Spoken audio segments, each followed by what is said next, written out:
The media content is becoming increasingly personalized. Before the advent of digital media, news outlets generally featured exactly the same content for all users. Now, in theory, the same news website can show each visitor personalized content. Such personalization has led to worries about filter bubbles. In this video, I'm going to focus on two types of personalization: self-selected personalization and pre-selected personalization. I will tell you what they are, and then I will discuss why we should worry about filter bubbles. Let's look at the first type, the self-selected personalization. In the article, Should We Worry About Filter Bubbles?, the author Frederick Burgess defines the self-selected personalization concerns situations in which people choose to encounter like-minded opinions exclusively. For example, I had difficulty with my Math 217 last semester. It is a demanding proof-writing linear algebra course. I personally avoided reading the scholarly articles that specify how important and fundamental the linear algebra is, while paying a lot of attention to evidence about the unimportance of linear algebra in my future life. Thus, people like me tend to avoid media content that challenges their point of view. Now, let's turn to look at the second type, pre-selected personalization. According to Burgess, pre-selected personalization concerns the condition where algorithms personalize content for users without deliberate user choice. He concludes that people do not need to worry about filter bubble problems caused by pre-selected personalization at present. However, if personalization technology improves and personalized news content becomes people's main information source, problems for democracy might arise. Burgess's idea is similar to the concept of corrupt personalization written by Christian Sandvik.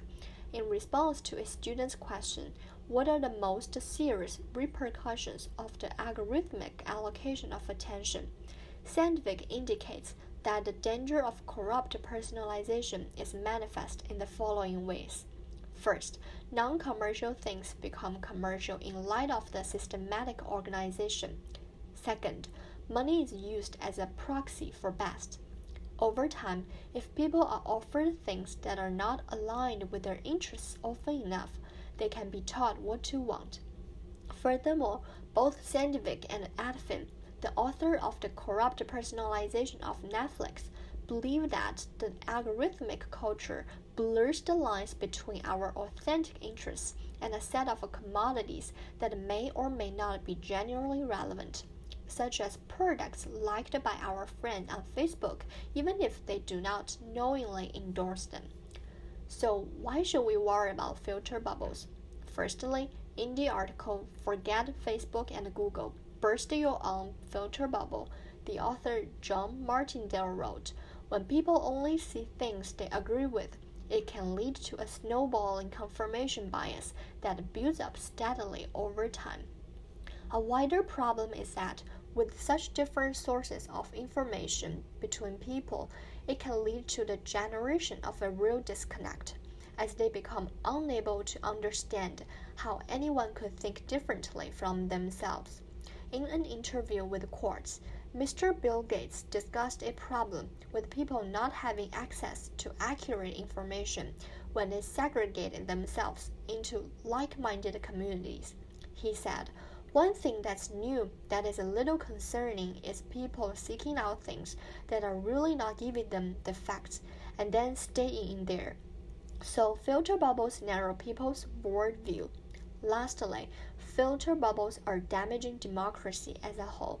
Democracy is based on the entire population helping to make decisions, and it gives power to the people by emphasizing the majority. In order for democracy to be an effective system, each person needs to be well informed on the issues they are voting on and be able to have critical discussions. In the United States, if people are unable to have civil debates or we are consuming false information, then democracy is invalid." As Christian Allred wrote, Democracy is threatened because of how easy it is for misinformation to spread and be delivered. In conclusion, personalized content and services could limit the diversity of media content people are exposed to and thus have a negative effect on the democratic discourse, open-mindedness, and a healthy public sphere.